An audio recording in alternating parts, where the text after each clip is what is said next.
Pada 20 Januari 2025 kemarin, Amerika Serikat resmi dipimpin kembali oleh Donald Trump. Begitu keluar dari mobil, ia disambut oleh mantan Presiden Joe Biden, lalu keduanya langsung menuju gedung Capitol di Washington DC untuk acara pelantikan. Di hadapan pejabat negara, tokoh-tokoh penting, dan para awak media, Trump mengucapkan sumpah jabatan. Setelah itu, tepuk tangan meriah pun mengiringi pelantikannya. Tak lama setelah pelantikan, Trump langsung bergerak menyusun kebijakan-kebijakan baru untuk pemerintahannya. Tentunya tidak ada yang bisa menebak keputusan-keputusan mengejutkan yang akan ia buat. Dan salah satunya adalah kebijakan luar negeri yang cukup kontroversial, seperti keputusan untuk keluar dari Paris Agreement dan WHO. Trump juga mulai fokus pada masalah perdagangan di Asia dan memperkuat kehadiran Amerika di Timur Tengah. Beberapa pihak mulai merasa khawatir dengan langkah-langkah yang diambil Trump yang bisa saja mengancam ekonomi dan pengaruh negara mereka. America will soon be greater, stronger, and far more exceptional.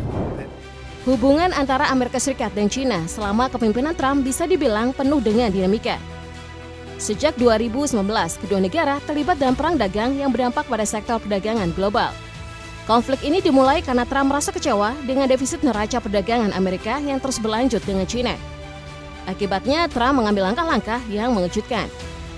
Trump pernah memutuskan untuk menaikkan bea masuk impor panel surya dan mesin cuci yang masing-masing menjadi 30% dan 20%. Pada 22 Januari 2018, perang dagang resmi dimulai. Namun itu belum semuanya. Trump juga mengenakan tarif bea masuk sebesar 25% untuk baja dan 10% untuk aluminium yang diumumkan pada Maret 2018. Tentu saja China tidak tinggal diam. Mereka membalas dengan menaikkan tarif untuk produk daging babi dan scrap aluminium hingga 25%, serta memberlakukan tarif 15% untuk 120 komoditas dari Amerika Serikat, termasuk almond dan apel. Sekarang setelah Trump kembali dilantik, isu perang dagang antara kedua negara kembali mencuat. Amerika Serikat dan China harus berhadapan lagi dalam hal perdagangan dan kerjasama di masa depan. Isu TikTok dan rencana kenaikan tarif Amerika Serikat terhadap China semakin ramai diperbincangkan. Trump bahkan mengaitkan penjualan aplikasi media sosial TikTok dalam negosiasi tarif dengan China, karena aplikasi ini tengah menghadapi masalah hukum di dalam negeri. Kedua pemimpin dikabarkan sudah berdiskusi mengenai hal ini. Trump kemudian berusaha untuk memastikan TikTok tetap bisa beroperasi di Amerika Serikat dengan memberikan penundaan selama 75 hari. Ketika mendatangani perintah eksekutif tersebut, Trump menyarankan agar investor dari Amerika Serikat terlibat dalam setengah dari bisnis TikTok. Ia bahkan mempertimbangkan untuk menaikkan tarif tambahan pada China jika Beijing menghalangi TikTok untuk mendapatkan mitra dari Amerika Serikat. Sebelumnya, Trump juga sempat mengusulkan bea masuk sebesar 10% untuk impor dari China, dengan alasan bahwa fentanyl banyak dikirim dari China ke Amerika Serikat melalui Meksiko dan Kanada. Mengapa Trump tampaknya begitu ngotot untuk tidak memberi China kemudahan dalam melakukan aktivitas ekonominya di Amerika Serikat? Padahal pemerintah China lebih menginginkan kerjasama yang lebih damai daripada konfrontasi. Di sisi lain, Trump sempat berbicara kepada para pemimpin dunia yang berkumpul di Davos, Swiss. Ia menyatakan bahwa hubungan perdagangan antara Amerika Serikat dan China tidak adil. Dan ia tengah berusaha mengurangi defisit perdagangan yang cukup besar antara kedua negara. Sementara itu, eksportir di China tampaknya mulai bersiap menghadapi berbagai kemungkinan. Mereka bergegas memuat dan mengirim kargo melalui pelabuhan menjelang libur Tahun Baru Imlek yang akan berlangsung selama 8 hari sebelum tarif baru yang diusulkan Amerika Serikat mulai diberlakukan. Langkah ini bisa disebut sebagai front loading, yaitu memperbanyak ekspor barang sebelum tarif benar-benar berlaku.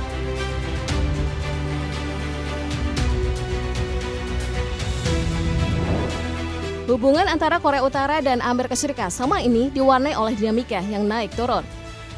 Kedua negara telah berulang kali bersitegang terkait program senjata nuklir, uji coba rudal balistik, serta isu hak asasi manusia yang terus menjadi sorotan global.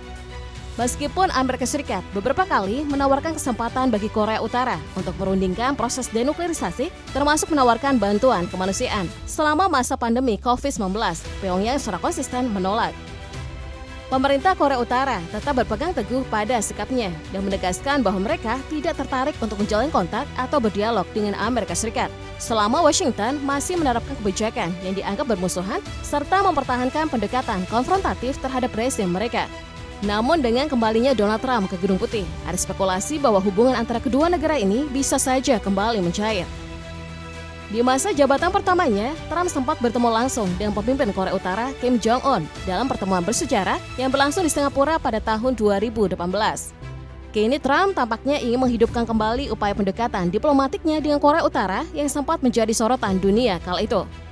Antusiasme Trump terhadap isu ini terlihat jelas di tengah kesibukannya mendatangani serangkaian perintah eksekutif di ruang Oval.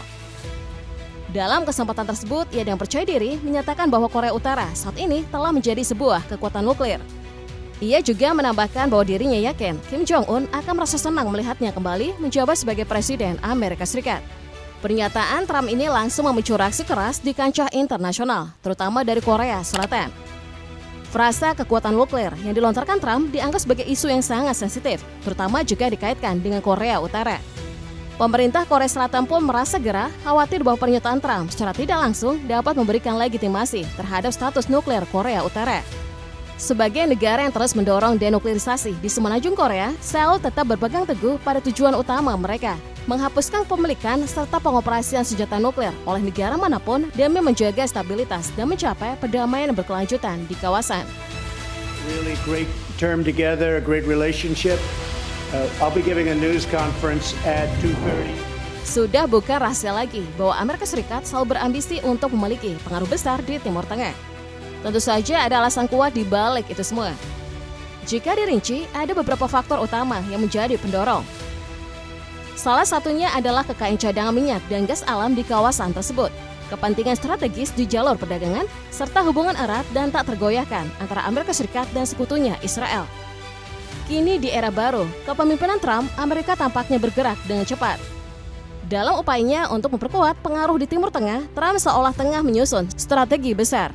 Baru-baru ini setelah resmi menjabat sebagai presiden, ia kembali menegaskan langkah yang pernah ia ambil pada tahun 2017 saat ia memutus tradisi dengan menjadikan Arab Saudi sebagai negara pertama yang ia kunjungi sebagai Presiden Amerika Serikat. Ketika ditanya mengenai keputusan itu, Trump menjelaskan alasannya dengan lugas. Menurutnya, Arab Saudi berani menggelontorkan ratusan miliar dolar untuk membeli produk-produk Amerika. Ia pun menambahkan bahwa kemungkinan besar ia akan melakukan hal yang sama lagi. Menanggapi pernyataan Trump, putra mahkota Arab Saudi, Mohammed bin Salman, MBS, langsung merespon dengan tawaran besar. Ia berjanji untuk memperluas kerjasama perdagangan dan investasi dengan menyuntikkan dana sebesar 600 miliar dolar Amerika Serikat atau sekitar 9.755 triliun rupiah selama 4 tahun ke depan. Langkah ini disebut sebagai strategi agar Trump benar-benar menjadikan Arab Saudi sebagai negara pertama yang dikunjungi begitu ia kembali menjabat. Selain Arab Saudi, Uni Emirat Arab (UAE) juga memiliki hubungan cukup erat dengan Trump, sehingga peluang untuk melanjutkan kerjasama sangat terbuka. Sebelumnya, Amerika Serikat memainkan peran penting dalam menangani konflik antara Israel dan UAE. Pada tahun 2020, kedua negara akhirnya mencapai kesepakatan damai dengan Trump sebagai mediator.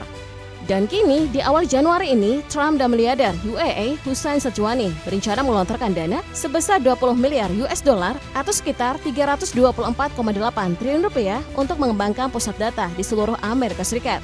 Lalu pada Rabu 22 Januari kemarin, di Gedung Putih, Trump kembali menetapkan Houthi sebagai organisasi teroris asing (FTO). Padahal di era Joe Biden status itu sempat dicabut. Dengan keputusan ini, Trump untuk kedua kalinya menetapkan Houthi sebagai FTO setelah sebelumnya melakukan hal yang sama di masa jabatan pertamanya. Jika melihat situasi di lapangan, keputusan ini sebenarnya cukup masuk akal bagi Amerika Serikat. Kapal-kapal milik Amerika terus menjadi sasaran serangan kelompok Houthi dan langkah ini dinilai sebagai upaya Trump untuk mencegah kerugian lebih besar di masa depan. Namun keputusan ini tentu akan memancing reaksi keras dari Iran yang dikenal sebagai pendukung utama Houthi. Juru bicara Kementerian Luar Negeri Iran, Ismail Baghai, dengan tegas mengecam keputusan Trump. Menurutnya tidak ada alasan yang bisa membenarkan penetapan Houthi sebagai organisasi teroris. Dengan perkembangan ini, hubungan antara Amerika, Iran, dan Yaman diprediksi akan semakin rumit di masa mendatang. Some of the wealthiest and most powerful individuals in our country, some of whom are sitting here right now. Menjelang dimulainya kembali masa jabatan Trump, India sudah bersiap dan menunjukkan minat untuk memperkuat kerjasama dengan Amerika Serikat. Bahkan Presiden Amerika Serikat Donald Trump dikabarkan telah merencanakan pertemuan dengan Perdana Menteri India di Washington pada Februari mendatang. Pertemuan ini bertujuan untuk mempererat hubungan perdagangan kedua negara, sekaligus membahas penyederhanaan prosedur visa bagi pekerja terampil asal India yang ingin bekerja di Amerika Serikat. Meski rencana ini tampaknya akan berjalan lancar, India tetap tak bisa menghilangkan rasa khawatir. Kembalinya Trump ke Gedung Putih berpotensi membawa kebijakan perdagangan yang lebih ketat, termasuk kemungkinan penerapan tarif pada produk-produk India. Sebelumnya, Trump pernah menyebut India sebagai negara dengan tarif tinggi terhadap produk Amerika Serikat dan telah memberi sinyal bahwa ia lebih memilih untuk membalas kebijakan tersebut dengan tindakan serupa.